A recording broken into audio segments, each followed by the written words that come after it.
for going on 8 years, but originally I'm from Cleveland. And even worse, I'm from a suburb of Cleveland called Parma, which, if Cleveland is considered, as it often is, the armpit of America, well, Parma is the armpit of Cleveland.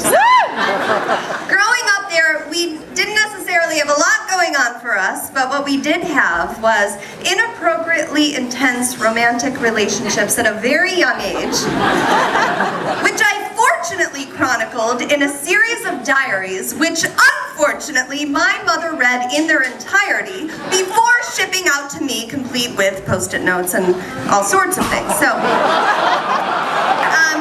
tonight, I'm here to share with you my Paul diary, which is named for the short, skinny kid who in 7th grade had me convinced that he was an ass-kicking, undefeated kickboxer who sometimes killed people. This is our love story.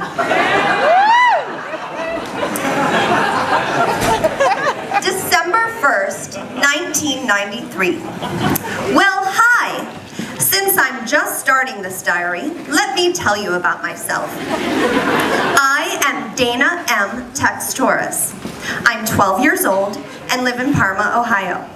I live in a nice light gray house in a messy but adequate bedroom.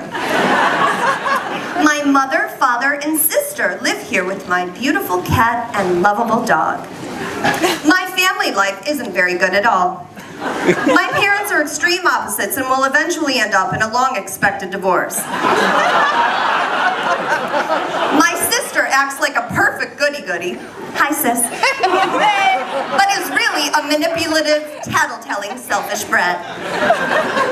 My social life is completely opposite of my life at home.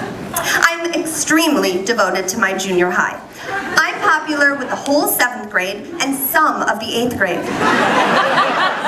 My crazy, hyper, wild image gains a lot of attention and lots of friends. I'm known for being funny, crazy, nice, friendly, flirty, smart, popular, and weird. Another reason I'm known is for 3 small words. I love Paul. I walk around school openly, proudly, and very frequently, declaring my love for my boyfriend, Paul. I'll tell you about him. Paul has brown eyes, black hair, big, full, soft lips, an unbelievably strong, hard, firm stomach, and a great smile. He wears glasses, braces, and black top tennis shoes.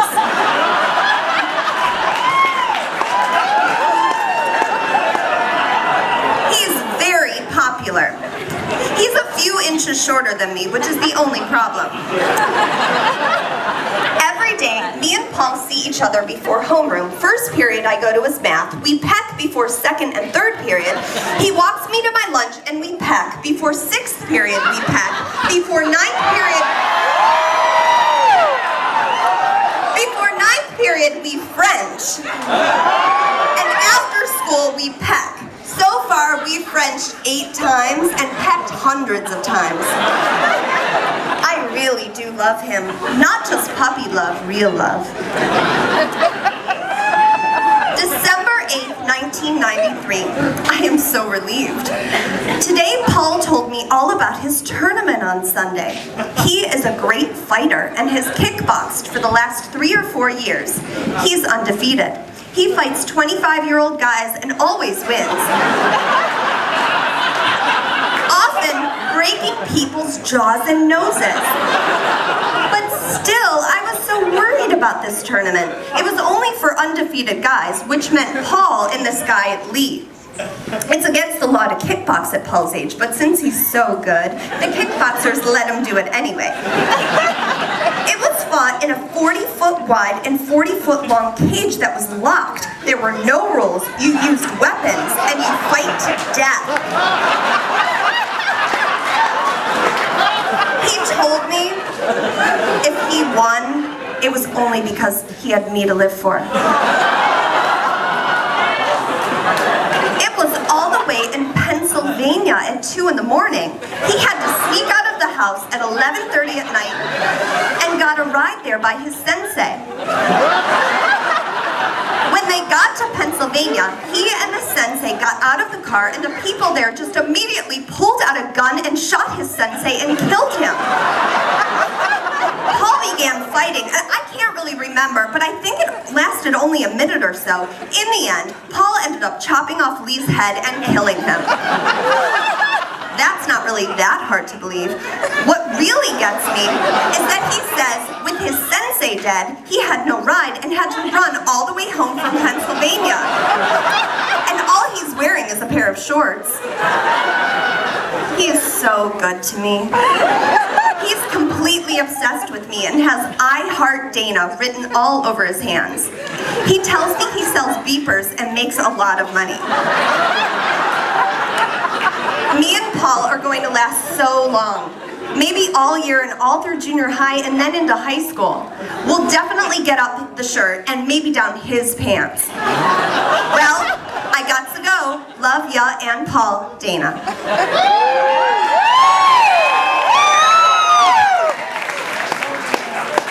December 14th, 1993.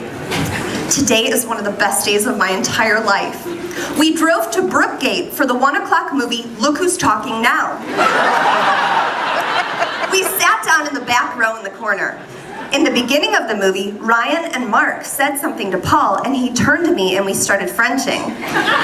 I've also semi-Frenched my ex-boyfriend John Mitchell and before that, Bobby Powell. The guys I've pecked are Billy, Bobby, Dave, Chris, Mike, Jamie, John, Dan, Craig, John Mitchell, Chad, Mike Lado, Christian, Anthony, Matt Walsh, Chad Osinski, and Paul.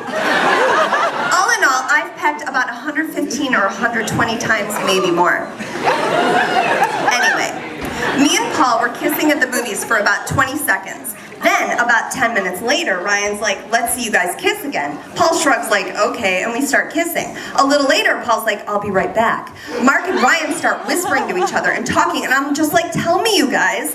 Then Mark is like, Dana, would you mind if Paul went up your shirt? I'm like, no. He's like, so the next time you guys French, he can go up your shirt? I'm like, I don't care. So Paul comes back, and Ryan's whispering to him. Then, Paul starts Frenching me. He reaches down for my shirt, and I wrap my arms around his neck. He pulls my shirt out of my jeans and slides his hands up under my shirt, up my stomach, up my chest, and then across my back. I think he was looking for the snap to my bra on my back, but it was on the front.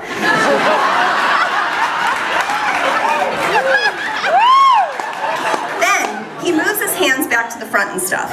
All of a sudden, though, Ryan pulled him off me because there was a guy walking by with this kid. But I am so happy. I really am. I love Paul. Well, I gotta go. Dana.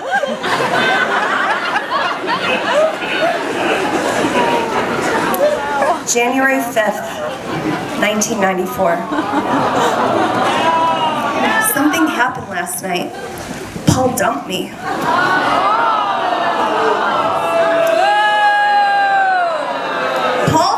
Flirting with other guys and he thought I was weird. He also heard I was gonna dump him and wanted to dump me before I could. He also liked Bridget, so he had Mark dump me for him. Literally, probably 60 people either told me they were sorry, gave me a hug, or sent me a sympathy note. I heard that second period he asked Bridget out and that really hurt. I thought I couldn't live without him, but then I thought, well, if he can move on, why can't I? So, the good news is, I did move on, and to even more of a badass than Paul. February 4th, 1994. Oh my God, I love Keanu Reeves so fucking much! I just watched Speed and now I'm dying. It is my favorite movie of all time. Oh my God, I am dying. I would fuck Keanu Reeves in a second. He is so gorgeous, the best actor. Fucking awesomest voice. He is so fucking hot. Shit, I love him. That movie is all I can think about. Shit, it pisses me off so bad that I know him and worship him, but he has no freaking idea who the hell I am. I love Keanu. Movies like that always depress me because I feel like I know them and then the movie's over and they're gone. I feel like shit right now. March 15th, 1994. Things I've learned from my relationship with Paul. 1. Don't act differently than you would just because of a guy. 2. Don't stop acting smart because of a guy. And 3. Don't let yourself fall too deep when you're 12 years old.